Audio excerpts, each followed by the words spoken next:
ನಮಸ್ತೆ.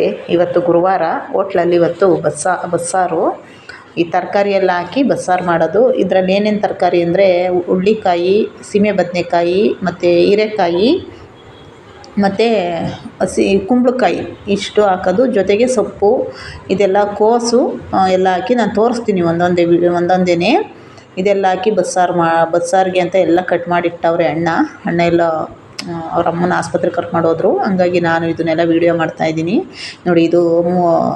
ಇದು ಕುಂಬಳಕಾಯಿ ಈ ಥರ ಸಣ್ಣಗೆ ಹಚ್ಚಿ ತೊಳೆದುಬಿಟ್ಟು ಹಾಕೋದು. ತೊಳೆದು ಎಲ್ಲ ನೀಟಾಗಿ ಹಾಕಿ ಮಾಡ್ತೀವಿ ನಾವು ನೋಡಿ. ಇಷ್ಟು ಸಣ್ಣಗೆಲ್ಲ ನೀಟಾಗಿ ಕಟ್ ಮಾಡವ್ರೆ ಕಟ್ ಮಾಡಿಟ್ಟು ಹೋಗವ್ರೆ. ಇವಾಗ ಅಣ್ಣ ಬಂದಮೇಲೆ ಎಲ್ಲ ಸಾಂಬಾರು ರೆಡಿ ಮಾಡೋದು. ಅದಕ್ಕೋಸ್ಕರ ಅಣ್ಣ ಇದೆಲ್ಲ ಕಟ್ ಮಾಡಿಟ್ಟು ಹೋಗವ್ರೆ. ಬಂದು ಸಾಂಬಾರು ಮಾಡ್ತಾರೆ ನೋಡಿ. ಇದೆಲ್ಲ ನಾನು ವೀಡಿಯೋ ಮಾಡಿ ತೋರಿಸ್ತಾ ಇದ್ದೀನಿ. ಎಷ್ಟು ಸಣ್ಣಗೆ ಅಂದರೆ ಅಷ್ಟು ನೀಟಾಗೆಲ್ಲ ತೊಳೆದು ಎಲ್ಲ ಎರೆದುಬಿಟ್ಟು ತೊಳೆದು ಕ್ಲೀನಾಗಿ ಇದನ್ನೆಲ್ಲ ಹಾಕಿ ಬಸ್ಸಾರು ಮಾಡೋದು. ಹಂಗಾಗಿ ಬರೀ ಸೊಪ್ಪೇ ಹಾಕಲ್ಲ, ಇದೆಲ್ಲ ತರಕಾರಿ ಎಲ್ಲ ಹಾಕ್ಬಿಟ್ಟೆ ಬಸ್ಸಾರು ಮಾಡೋದು ನೋಡಿ. ಇದರಲ್ಲೂ ಅಷ್ಟೇ ಹುಳ್ಳಿಕಾಯಿ ಮತ್ತು ಸೀಮೆ ಬದನೆಕಾಯಿ ಅಲ್ಲಿ ಹೀರೆಕಾಯಿ ಹಾಕಿರೋದು ಇಷ್ಟು ತರಕಾರಿ. ಮತ್ತು ಇದ್ರ ಜೊತೆಗೆ ನೋಡಿ ಖಾರಕ್ಕೂ ರೆಡಿ ಮಾಡವ್ರೆ ಖಾರನೂ ರುಬ್ಬಿಟ್ಟು ಹೋಗವ್ರೆ. ಅದು ಗ್ರೈಂಡ್ರಲ್ಲಿ ಖಾರನ ಈ ಥರ ಎಲ್ಲ ರೆಡಿ ಮಾಡ್ಕೊತಾರೆ. ಖಾರನ ಗ್ರೈಂಡ್ರಲ್ಲೇ ರುಬ್ಕೊಳ್ಳೋದು. ಖಾರನೂ ಎಷ್ಟು ಚೆನ್ನಾಗಿರುತ್ತೆ ಅಂದರೆ ಬಸ್ಸಾರು ನಿಜವಾಗ್ಲೂ ತುಂಬ ಅಂದರೆ ತುಂಬ ಚೆನ್ನಾಗಿರುತ್ತೆ. ಎಲ್ಲನೂ ಚೆನ್ನಾಗಿ ಮಾಡ್ತಾರೆ ಇಲ್ಲಿ ನೋಡಿ. ಇದು ಒಗ್ಗರಣೆಗೆ ಅಂದರೆ ಸಾಂಬಾರಿಗೆ ಮತ್ತು ಕಾಳಿಗೆ ಒಗ್ಗರಣೆಗೆ ಹಾಕೋಕ್ಕಿದು ಎಲ್ಲ ರೆಡಿ ಮಾಡಿಟ್ಟವ್ರೆ. ಕಾಯಿ ಮತ್ತು ಈರುಳ್ಳಿ ಎಲ್ಲ ಒಗ್ಗರಣೆಗೆ ರೆಡಿ ಮಾಡಿಟ್ಟಿರೋದು. ಅಣ್ಣ ಬಂದಮೇಲೆ ಇದೆಲ್ಲ ರೆಡಿ ಮಾಡ್ಕೊತಾರೆ. ಇದನ್ನೆಲ್ಲ ಅಪ್ಪ ಅಣ್ಣನೂ ರೆಡಿ ಮಾಡೋಗವ್ರೆ. ಅಪ್ಪನೂ ಇಲ್ಲೇ ಅವರೇ. ಅಪ್ಪ ಮತ್ತು ಇನ್ನೊಬ್ಬರು ಅವರ ಅಪ್ಪನ ಚಿಕ್ಕ ಮಗನೂ ಅವರೇ ಇಲ್ಲೇ. ಇದು ಬೇಳೆ, ಇದು ಸಾಂಬಾರಿಗೆ ಬೇಳೆ ಸಪ್ರೇಟು, ಅಂದರೆ ಪಲ್ಯಕ್ಕೆ ಕಾಳು ಸಪ್ರೇಟು, ಇದು ಸಾಂಬಾರ್ಗೆ ಅಷ್ಟೇ. ಇದು ಸಾಂಬಾರ್ಗೆ ಹಾಕೋದು ಬೇಳೆ ಕೂಗಿಸಿ ಇಟ್ಟವ್ರೆ.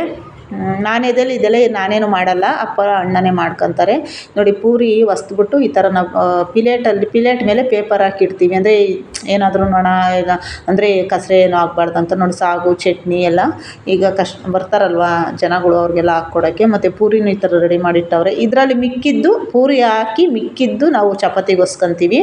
ಹಂಗಾಗಿ ನೋಡಿ ಈ ಥರ ರೆಡಿ ಮಾಡಿಡೋದು. ಇದು ತಟ್ಟೆ ಇಡ್ಲಿ ನಮ್ಮ ಹೋಟ್ಲಲ್ಲಿ ರೆಡಿ ಮಾಡೋ ಅಂಥದ್ದು. ಇದು ತುಂಬ ಚೆನ್ನಾಗಿರುತ್ತೆ. ಹಂಗಾಗಿ ಇದು ತೋರಿಸ್ತಾ ಇದ್ದೀನಿ ನೋಡಿ. ಇದು ಕಾಳು ಅಲಸಂಡೆ ಕಾಳು ಸಾಂಬಾರು ಪಲ್ಯಕ್ಕಿದು, ಸಾಂಬಾರಿಗಲ್ಲ ಪಲ್ಯಕ್ಕೆ ಮಾತ್ರ. ಎಲ್ಲ ತರಕಾರಿ ಕಾಳು ಎಲ್ಲ ಬೇಯಿಸ್ಕೊಂಡು ಸಪ್ರೇಟ್ ಪಲ್ಯ ಮಾಡ್ತಾರೆ. ಸಾಂಬಾರಿಗೆ ಮಾತ್ರ ಬೇಳೆ, ಅಂದರೆ ಗಟ್ಟಿ ಬರಬೇಕಲ್ವ ಸಾಂಬಾರು, ಅದಕ್ಕೆ ಬೇಳೆ ಹಾಕ್ತಾರೆ. ಪಲ್ಯಕ್ಕೆ ಅಲಸಂಡೆ ಕಾಳು ಸಪ್ರೇಟು ಬೇಯಿಸ್ಕೊಳ್ಳೋದು ನೋಡಿ. ಸೊಪ್ಪು ನಾನೇ ಸಣ್ಣಗೆ ಹಚ್ಚಿಬಿಟ್ಟು ನೆನೆಸಿಟ್ಟಿದ್ದೀನಿ. ಅಂದರೆ ನೆನೆಹಾಕಿದ್ದೀನಿ. ಸ್ವಲ್ಪ ಮಣ್ಣೆಲ್ಲ ಇರುತ್ತಲ್ವ, ತೊಳಿಬೇಕು ಸೊಪ್ಪು. ಇಲ್ಲಿ ಒಂದು 3 ನೀರಲ್ಲಿ ನಾನೇ ತೊಳ್ಕೊಡ್ತೀನಿ ಸೊಪ್ಪನ್ನ. ನಿಜವಾಗ್ಲೂ ಮನೆಯಲ್ಲಿ ನಾವು ಯಾವ ಥರ ಅಡುಗೆ ಮಾಡ್ತೀವೋ ಸೇಮ್ ಅದೇ ಥರನೇ ಇರುತ್ತೆ. ಒಂದು ಸ್ವಲ್ಪನೂ ಗಲೀಜಿರಲ್ಲ, ಕಸರೆ ಇರಲ್ಲ, ಏನಿರಲ್ಲ. ನಾನು ನಿಜವಾಗ್ಲೂ ಎಷ್ಟು ನೀಟಾಗಿರುತ್ತೆ ಅಂದರೆ ಸಾಂಬಾರು ಅಷ್ಟೇ. ನಾನು ಇವಾಗ ಇನ್ನೂ 2 ನೀರಲ್ಲಿ ತೊಳಿಬೇಕು, ನೆನೆಸಿಟ್ಟಿದ್ದೀನಿ ಅಷ್ಟೇ ನೋಡಿ. ಇದು ಕೋಸು. ಅಪ್ಪ ಎಲ್ಲೋ ಹೋಗವ್ರೆ ಹೊರಗಡೆ. ಅವ್ರು ಬಂದಮೇಲೆ ಇದನ್ನ ಹಚ್ಕೊಡ್ತಾರೆ ಸಣ್ಣಗೆ. ಕೋಸನ್ನು ಸಹ ನಾವು ಹಾಕ್ತೀವಿ ಬಸ್ಸಾರಿಗೆ.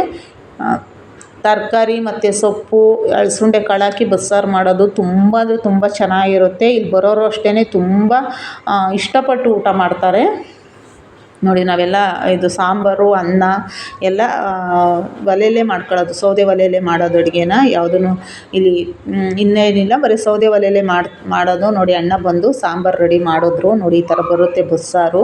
ತುಂಬ ಅಂದರೆ ತುಂಬ ಚೆನ್ನಾಗಿರುತ್ತೆ. ಎಲ್ಲ ರುಬ್ಬಿರೋ ಮಸಾಲೆನೇ ಹಾಕಿ ಮಾಡೋದು ಸಾಂಬಾರು. ಎಲ್ಲ ಇಲ್ಲೇ ರೆಡಿ ಮಾಡ್ಕೊತಾರೆ. ಚೆನ್ನಾಗಿರುತ್ತೆ ನಿಜವಾಗ್ಲೂ. ನನಗಂತೂ ಸಖತ್ ಇಷ್ಟ. ಇಲ್ಲಿ ಮಾಡೋ ಬಸ್ಸಾರಂತೂ ನಂಗೆ ಸಖತ್ ಇಷ್ಟಪಡ್ತೀನಿ ನಾನಂತೂ.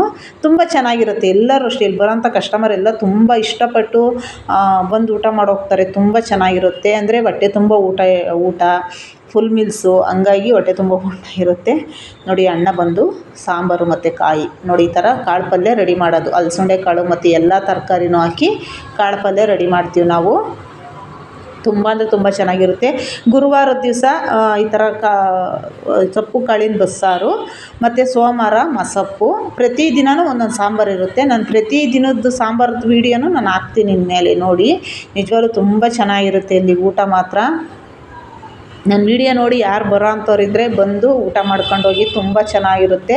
ನೋಡಿ ಮುದ್ದೆಗೆ ಇಟ್ಟಿದ್ದೀವಿ, ಇದು ಈ ಕಡೆ ಮುದ್ದೆಗೆ ನೀರು ಮಳ್ತಾ ಐತೆ, ಇನ್ನೂ ಜನ ಬಂದಿರಲಿಲ್ಲ. ನೀರು ಸ್ವಲ್ಪ ಈ ಕಡೆ ಬಿಸಿನೀರು ಇಡ್ತೀವಲ್ವ, ಅದು ಮುದ್ದೆಗೆ ಸ್ವಲ್ಪ ಏನಾದರೂ ಮುದ್ದೆ ಬಿಗಿ ಆದಾಗ ಬಿಸಿನೀರು ಹಾಕ್ಕೊಳ್ಳೋಕ್ಕೆ ಅಂತ ಬಿಸಿನೀರು ಒಂದು ಕಡೆ ಇಟ್ಟಿರ್ತೀವಿ. ಅನ್ನ ಮಾಡೋಕ್ಕೋ ಇಲ್ಲ ಏನಕ್ಕೋ ಒಂದಕ್ಕಾಗುತ್ತೆ ಅಂತ ಇಟ್ಟಿರ್ತೀವಿ. ಒಂದು ತಪ್ಪಲೆ ಬಿಸಿನೀರು, ಒಂದು ತಪ್ಪಲೆಯಲ್ಲಿ ಮುದ್ದೆಗೆ ಇಡ್ತೀವಿ. ಯಾವಾಗಲೂ ಬಿಸಿನೀರು ಇರಲೇಬೇಕಿಲ್ಲಿ. ಹಂಗಾಗಿ ನಾವು ತಟ್ಟೆ ತೊಳೆಯೋಕ್ಕೂ ಸಹ ಬಿಸಿನೀರು ಕೊಡ್ತೀವಿ. ಲೋಟದಲ್ಲಿ ತಟ್ಟೆ ಸಪ್ರೇಟು ಬಿಸಿನೀರು ಕೊಟ್ಟು ತಟ್ಟೆ ತೊಳೆಯೋಕೆ ಕೊಟ್ಟು ಆಮೇಲೆ ಕುಡಿಯೋ ನೀರು ಕೊಡೋದು. ನೋಡಿ ಎಷ್ಟು ನೀಟಾಗಿ ನಾನೇ ಇವಾಗೆಲ್ಲ ಕಸ ಗುಡಿಸಿ ಎಲ್ಲ ಕ್ಲೀನ್ ಮಾಡಿರೋದು. ಟೇಬಲ್ಲು ಅಷ್ಟೇ, ಒಂದು ಸ್ವಲ್ಪನೂ ಗಲೀಜಿರಲ್ಲ, ಅಷ್ಟು ನೀಟಾಗಿರ್ತೈತೆ. ಹಂಗಾಗಿ ನೋಡಿ ಎಷ್ಟು ನಾನೇ ಎಲ್ಲ ಕ್ಲೀನ್ ಮಾಡೋದು. ಆಮೇಲೆ ಡೈಲಿ ಮಜ್ಜಿಗೆ ಇರುತ್ತೆ, ಡೈಲಿ ಮಜ್ಜಿಗೆ ತುಂಬ ಚೆನ್ನಾಗಿರುತ್ತೆ. ಬಂದು ನನ್ನ ವಿಡಿಯೋ ನೋಡೋ ಅಂಥವ್ರು ನಮ್ಮ ತುಮಕೂರು ಸೈಡ್ ಯಾರೆಲ್ಲ ಇದ್ದೀರಾ ಬಂದು ಊಟ ಮಾಡ್ಕೊಂಡು ಹೋಗಿ. ಡ್ರಮ್ಮಿಗೆ ನೀರು ಬಿಟ್ಟಿದ್ದೀನಿ. ಎಷ್ಟು ನೀಟಾಗಿ ಎಲ್ಲ ನಾನೇ ಕ್ಲೀನಿಂಗ್ ಮಾಡ್ಕೊಳೋದು. ಅಣ್ಣನೂ ಮಾಡ್ತಾರೆ, ನಾನು ಮಾಡ್ತೀನಿ. ಅಣ್ಣನೂ ಅಷ್ಟೇ ಚೆನ್ನಾಗಿ ಕ್ಲೀನಾಗಿ ಇಟ್ಕೋತಾರೆ ಎಲ್ಲನೂ.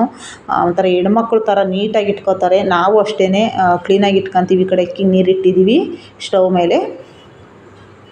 ಯಾರಾದರೂ ಇವಾಗ ಜಾಸ್ತಿ ಬಂದಾಗ ಸ್ವಲ್ಪ ಅಕ್ಕಿ ಗಿಡನ ಅಂದ್ಬಿಟ್ಟು ನೋಡಿ ಇಷ್ಟು ನೀಟಾಗಿರುತ್ತೆ. ಒಂದು ಸ್ವಲ್ಪನೂ ಎಲ್ಲೂ ಗಲೀಜಿಲ್ಲ, ಅಷ್ಟು ನೀಟಾಗಿ ಎಲ್ಲ ಯಾವಾಗಲೂ ಒರೆಸ್ಕೊಂಡು ಕ್ಲೀನ್ ಮಾಡ್ಕೊಂಡು ಯಾವಾಗಲೂ ನೀಟಾಗಿ ಇಟ್ಕೊಂಡಿರ್ತೀವಿ. ನಾವಂತೂ ಯಾವುದೇ ಕಾರಣಕ್ಕೂ ನನ್ನ ಮನೆಯಲ್ಲಿ ಯಾವ ಥರನೋ ನಾನು ಹೊರ್ಗಡೆನೂ ಅದೇ ಥರನೇ ಕೆಲಸ ಮಾಡೋದು. ನಾನು ಯಾವತ್ತೂ ಮನೇಲಿ ಒಂಥರ ಹೊರ್ಗಡೆ ಒಂಥರ ಇಲ್ಲ. ನೋಡಿ ಬಚ್ಚಲಲ್ಲಿ ನಾನೇ ಪಾತ್ರೆ ತೊಳೆಯೋದು. ನೋಡಿ ಎಷ್ಟು ನೀಟಾಗಿ ಕಾಣಿಸೋದು ಬಚ್ಚಲು. ನಾನು ಯಾವಾಗಲೂ ನೀರು ಹಾಕಿ ತೊಳಿತಾ ಇರ್ತೀನಿ. ಮತ್ತು ಕಸರೆ ಆಗೋಕ್ಕೆ ನಾನು ಬಿಡೋದಿಲ್ಲ. ನೀಟಾಗಿ ಎಲ್ಲ ಉಜ್ಕೊಂಡು ಬ್ರಷ್ ತಗೊಂಡು ಎಲ್ಲ ಉಜ್ಜಿ ಎಲ್ಲ ನೀಟಾಗಿ ಇಟ್ಕೊತೀನಿ. ನಿಜವಾಗ್ಲೂ ತುಂಬ ಅಂದರೆ ನೋಡಿ ಇದೆಲ್ಲ ನಾನೇ ಕ್ಲೀನ್ ಮಾಡಿದ್ದು. ಇವಾಗ ತಾನೇ ಎಲ್ಲ ಕ್ಲೀನ್ ಮಾಡಿರೋದು. ಇದನ್ನು ಅಷ್ಟು ನೀಟಾಗಿ ನಾನು ನೀಟಾಗಿ ಇಟ್ಕೊತೀನಿ. ನಾನು ಮನೆಯಲ್ಲಿ ನಾವು ಮನೆ ಒಂದೇ ಅಂತಲ್ಲ, ನಾವು ಕೆಲಸದ ನೋಡಿ ಇಡ್ಲಿ ಪಾತ್ರೆ ಎಲ್ಲ ನಾನೇ ಈ ಥರ ಎಲ್ಲ ಬಟ್ಟೆ ಎಲ್ಲ ತೊಳೆದ್ಬಿಟ್ಟು ಈ ಥರ ಹಾರಾಕಿರ್ತೀವಿ. ಅವರು ಒಂದ್ಸಲ ಬಿಸಿನೀರಲ್ಲಿ ಬಟ್ಟೆನ ನೀಟಾಗಿ ಬಿಸಿನೀರಲ್ಲಿ ಕುದಿಸಿ ಆಮೇಲಿಂದ ಅವರು ಇಡ್ಲಿಗೆ ಬಟ್ಟೆ ಹಾಕೋದು. ಅವರು ಸುಮ್ಮನೆ ನಾನು ಇವಾಗ ತೊಳೆದಿದ್ದೆ ಇಡ್ಲಿಗೆ ಹಾಕಲ್ಲ ಅವರು. ನೋಡಿ ಅಣ್ಣ ಮುದ್ದೆ ಮಾಡಿ ರೆಡಿ ಮಾಡವ್ರೆ. ಮುದ್ದೆನೂ ಅಷ್ಟೇ ಚೆನ್ನಾಗಿರುತ್ತೆ. ಮುದ್ದೆ ಮಾತ್ರ ಸಖತ್ತು ಚೆನ್ನಾಗಿರುತ್ತೆ. ನಾನು ಮುದ್ದೆ ಮಾಡಲ್ಲ, ಯಾಕಂದರೆ ಎಲ್ಲ ಬರೋದಿಲ್ಲ ಅಫಿಷಿಯಲ್ಗಳು. ಹಂಗಾಗಿ ನಾನು ಮುದ್ದೆ ಮಾಡೋಕ್ಕೆ ಹೋಗಲ್ಲ. ನೋಡಿ ತುಪ್ಪ ಇವರೇ ಮಜ್ಜಿಗೆ ಕಡ್ದು ಮಜ್ಜಿಗೆಯಲ್ಲಿ ಬೆಣ್ಣೆ ತೆಗೆದು ಆ ಬೆಣ್ಣೆನ ಇವರೇ ಕಾಯಿಸ್ಕೊಂಡು ತುಪ್ಪ ಮಾಡೋದು. ಇದು ರೆಡಿ ತುಪ್ಪ ಅಲ್ಲ, ಇವರೇ ಆ ಮೊಸರು ಬೆಣ್ಣೆ ನಾವು ಮಜ್ಜಿಗೆ ಕಡಿತೀವಲ್ವ, ಆ ಬೆಣ್ಣೆಯಲ್ಲಿ ತುಪ್ಪ ಕಾಯಿಸ್ಕೊಂಡು ಅದೇ ತುಪ್ಪನ ಇವರು ಮುದ್ದೆಗೆ ಯೂಸ್ ಮಾಡ್ಕೊತಾರೆ. ಹಂಗಾಗಿ ತುಂಬ ಚೆನ್ನಾಗಿರುತ್ತೆ. ನಾನು ಅಷ್ಟೇ ತುಂಬ ಚೆನ್ನಾಗಿ ಮಾಡಿಕೊಂತೀನಿ. ನನಗೂ ಸ್ವಲ್ಪ ಕಸರೆ ಅಂದರೆ ಆಗೋದಿಲ್ಲ. ಅಪ್ಪ ಯಾರೋ ಕಸ್ಟಮರ್ ಬಂದಿದ್ದರು, ಅಣ್ಣ ಮುದ್ದೆ ಮಾಡಿಕೊಟ್ರು. ನಂಗೊಂದು 5-6 ಚಪಾತಿ ಇದ್ವು, ವಸೀರಿ ಅಂತ ಹೇಳಿ ನನಗೆ ಅಣ್ಣ ಉಂಡೆ ಹಾಕ್ಕೊಟ್ರು. ನಾನು ಚಪಾತಿ ವಸಿಯೋಣ ಅಂತ ಕೂತ್ಕೊಂಡಿದ್ದೀನಿ. ತುಂಬ ಚೆನ್ನಾಗಿರುತ್ತೆ ಇಲ್ಲಿ ನಿಜವಾಗ್ಲೂ. ಮನೆ ಥರನೇ ಸೇಮ್ ನಾವು ಮನೆಯಲ್ಲಿ ಯಾವ ಥರನೋ ಅದೇ ಥರನೇ ಊಟನೇ. ಯಾವುದೂ ಸಹ ರೆಡಿ ಯಾವುದೂ ಇರಲ್ಲ, ಎಲ್ಲ ಮನೆ ಊಟನೇ. ಯಾಕಂದರೆ ಅವರು ಎಲ್ಲ ಊಟ ಮಾಡ್ತಾರಲ್ವ, ಹಂಗಾಗಿ ಎಲ್ಲ ಮನೆಯದೇ. ಅವ್ರು ಊಟ ಮಾಡಲಿ ಬೇರೆಯವ್ರು ಊಟ ಮಾಡಲಿ ಎಲ್ಲ ಮನೆಯದೇ. ಅಫಿಷಿಯಲ್ ಬರೋದ್ರಿಂದ ನಾನು ಅಡುಗೆ ಜಾಸ್ತಿ ಮಾಡಲ್ಲ. ಯಾಕಂದರೆ ಇವಾಗ ಮುದ್ದೆಲೆಲ್ಲ ಗಂಟು ಎಲ್ಲ ಆದರೆ ಒಂಥರ ಅವರು ಬೇಜಾರು ಮಾಡ್ಕೊತಾರೆ ಅಂತ ಅಣ್ಣನೇ ಮಾಡ್ಕೊತಾರೆ ಮುದ್ದೆ. ನಾನು ಸ್ವಲ್ಪ ಸಪೋರ್ಟ್ ಮಾಡ್ತೀನಿ ಅಷ್ಟೇ. ಮುದ್ದೆ ಕಟ್ಟೋದು ಈ ಥರ ಎಲ್ಲ ಸಪೋರ್ಟ್ ಮಾಡ್ತೀನಿ. ಈ ಥರ ಚಪಾತಿ ಎಲ್ಲ ನಾನೇ ವಸಿತೀನಿ. ಒಂದೊಂದು ದಿವಸ ಅಣ್ಣನೇ ವಸಿಬಿಡ್ತಾರೆ, ಇಲ್ಲ ನಾನೇ ವಸಿತೀನಿ ಫ್ರೀ ಇದ್ದರೆ. ಹಂಗಾಗಿ ನನಗಿವಾಗೆಲ್ಲ ಕೆಲಸ ಮುಗ್ದಿತ್ತು. ಅವ್ರು ಊಟಕ್ಕೆ ಇಟ್ಟಿದ್ರಲ್ಲ, ಅದಕ್ಕೆ ನಾನೇ ಚಪಾತಿ ವಸಿತಾ ಇದ್ದೀನಿ. ನನ್ನ ವಿಡಿಯೋ ಯಾರಿಗೆಲ್ಲ ಇಷ್ಟ ಆಗುತ್ತೆ ದಯವಿಟ್ಟು ಸಬ್ಸ್ಕ್ರೈಬ್ ಮಾಡ್ಕೊಂಡು ನೋಡಿ. ಇಷ್ಟ ಆದರೆ ಲೈಕ್ ಮಾಡಿ, ನಿಮ್ಮ ಫ್ರೆಂಡ್ಸ್ಗೆ ಫ್ಯಾಮಿಲಿಗೆ ಶೇರ್ ಮಾಡಿ. ನನಗೂ ನಿಮ್ಮ ಸಪೋರ್ಟ್ ಇರಲಿ ಅಂತ ನಾನು ಕೇಳ್ಕೊತೀನಿ. ದಯವಿಟ್ಟು ಸಪೋರ್ಟ್ ಮಾಡಿ. ಯಾಕಂದರೆ ವ್ಯೂಸ್ ಓಡ್ತಾ ಇಲ್ಲ. ಮತ್ತು ನನಗೆ ನಾನು ಯೂಟ್ಯೂಬ್ ಚಾನಲ್ಲು ಮಾಡ್ತಾಯಿದ್ದೀನಿ, ಬಟ್ ನೋಡ್ತಾರೆ 150 ಜನ, 200 ಜನ, 400 ಜನ 400 ವ್ಯೂಸ್ ಓಡುತ್ತೆ. ಆದರೆ ಲೈಕ್ ಮಾತ್ರ ಬರ್ತಾಯಿಲ್ಲ. ದಯವಿಟ್ಟು ಒಂದೊಂದ್ಸಲಿ ಬೇಜಾರಾಗುತ್ತೆ. ಯಾಕಂದರೆ ನಾನು ಏನೋ ಒಂದು ನನಗೂ ಒಂದು ಇದರಲ್ಲಿ ಏನೋ ಒಂದು ನನಗೂ ಒಂದು ಆಸಕ್ತಿ, ಮತ್ತು ಇದು ಯೂಟ್ಯೂಬ್ ಚಾನಲ್ ಮಾಡಬೇಕು ಅನ್ನೋದು ನನಗೊಂದು. ನಿಮ್ಮೆಲ್ಲರ ಸಪೋರ್ಟು ಬೇಕೇ ಬೇಕು. ದಯವಿಟ್ಟು ನಿಮ್ಮೆಲ್ಲರ ಸಪೋರ್ಟು ನನಗೆ ಸಿಗುತ್ತೆ ಅಂತ ನಾನು ಅಂದ್ಕೊಂಡಿದ್ದೀನಿ. ದಯವಿಟ್ಟು ಸಪೋರ್ಟ್ ಮಾಡಿ. ನನ್ನ ಒಂದು ಇಲ್ಲಿ ನಾವು ಏನೇನು ಸಾಂಬಾರೆಲ್ಲ ಮಾಡ್ತೀವಿ ಅದೆಲ್ಲ ನಾನು ಪ್ರತಿದಿನ ವೀಡಿಯೋ ಮಾಡಿ ಹಾಕ್ತಾ ಇರ್ತೀನಿ. ನೋಡೋಣ, ನಂಗೆ ಟೈಮ್ ಸಿಕ್ಕಿದಾಗೆಲ್ಲ ವೀಡಿಯೋ ಮಾಡ್ತಿರ್ತೀನಿ. ನನಗೆ ಪರ್ಮಿಷನ್ ಸಿಕ್ತು. ಅಪ್ಪ ಏನೂ ಅನ್ನಲಿಲ್ಲ, ಮತ್ತು ಅಣ್ಣನೂ ಏನೂ ಅನ್ನಲಿಲ್ಲ. ನಾನೇನಾದರೂ ಅಂದ್ಕೊತಾರೇನೋ ಅಂದ್ಬಿಟ್ಟು ನಾನು ವೀಡಿಯೋ ಮಾಡಿದ್ರು ನನಗೆ ಭಯ ಆಗಿತ್ತು. ಆದರೆ ಅಪ್ಪನೇ ಹೇಳಿದ್ರು, ಏನು ಪರವಾಗಿಲ್ಲ ಹಾಕಮ್ಮ ವೀಡಿಯೋ ಮಾಡು ಅಂದರು. ನಂಗೆ ನಿಜವಾಗ್ಲೂ ಪರ್ಮಿಷನ್ ಸಿಕ್ತು. ಅಣ್ಣನೂ ಏನೂ ಅನ್ನಲಿಲ್ಲ. ಅಣ್ಣನೂ ತುಂಬ ಒಳ್ಳೆಯವರು ಪಾಪ, ಏನೂ ಮಾತಾಡಲಿಲ್ಲ. ಅವರಂತೂ ಒಂಥರ ಹೆಣ್ಮಕ್ಳು ಅಂದರೆ ಒಂದು ಗೌರವ ಕೊಡ್ತಾರೆ. ನಿಜವಾಗ್ಲೂ ತುಂಬ ಒಳ್ಳೆಯವರು. ಮತ್ತು ಅಣ್ಣ ಅಪ್ಪ ಇಬ್ಬರೂ ತುಂಬ ಒಳ್ಳೆಯವರಪ್ಪ ನಿಜವಾಗ್ಲೂ. ಇಲ್ಲಿ ಅವರು ಯಾವತ್ತೂ ಯಾರ ಹತ್ರನೂ ಒಂದು ಸ್ವಲ್ಪನೂ ಬೇಜಾರು ಮಾಡ್ಕೊಳ್ಳಲ್ಲ. ಅವ್ರಿಗೆಷ್ಟೇ ಇದ್ದಿದ್ರೂ ನೀಟಾಗಿ ಹೊಟ್ಟೆ ತುಂಬ ಊಟಕ್ಕಿಡ್ತಾರೆ ಜನ ಬಂದವ್ರಿಗೆ. ಫುಲ್ ಮೀಲ್ಸು ಅವ್ರು ಎಷ್ಟನ ಊಟ ಮಾಡ್ಬೋದು, ಆರಾಮಾಗಿ ಊಟಕ್ಕಿಡ್ತಾರೆ. ನಿಜವಾಗ್ಲೂ ಒಂಚೂರು ಬೇಜಾರು ಮಾಡ್ಕೊಳ್ಳಲ್ಲ, ಏನಿಲ್ಲ.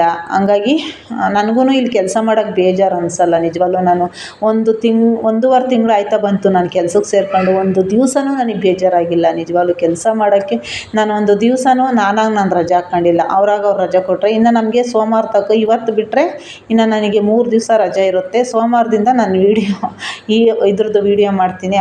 ನಾನು ಚಪಾತಿ ಒಸಿಬೇಕಾದ್ರೆ ಇನ್ನೊಬ್ಬರು ದೊಡ್ಡಣ್ಣ ಅವರು ಟೀ ಅಂಗಡಿ ಇಟ್ಟವ್ರೆ. ಅವಣ್ಣ ನಂಗೆ ಟೀ ತಂದು ಕೊಟ್ಟರು ಕುಡೀರಿ ಅಂತ. ನಿಜವಾಗ್ಲೂ ಹೆಣ್ಮಕ್ಳು ಅಂದ್ರೆ ಎಷ್ಟು ಗೌರವ ಕೊಡ್ತಾರೆ ಗೊತ್ತಾ. ನಿಜವಾಗ್ಲೂ ತುಂಬ ಖುಷಿಯಾಗುತ್ತೆ. ಹಂಗಾಗಿ ಬನ್ನಿ ಎಲ್ಲರೂ ಊಟ ಮಾಡಿ ತುಂಬ ಚೆನ್ನಾಗಿರುತ್ತೆ. ನೋಡಿ ನಾನು ಮಜ್ಜಿಗೆ ಕುಡಿತಾ ಇದ್ದೀನಿ. ಡೈಲಿ ಮಜ್ಜಿಗೆ ಇರುತ್ತೆ. ಒಂದು ಮಳೆಗಾಲ ಆಗಿರ್ಬೋದು, ಬೇಸಿಗೆ ಆಗಿರ್ಬೋದು, ಡೈಲಿ ಮಜ್ಜಿಗೆ ಇದ್ದೇ ಇರುತ್ತಿಲ್ಲಿ. ಯಾರೆಲ್ಲ ವಿಡಿಯೋ ನೋಡ್ತೀರಾ ನಿಮ್ಮೆಲ್ಲರಿಗೂ ಧನ್ಯವಾದ. ಸಪೋರ್ಟ್ ಮಾಡಿ.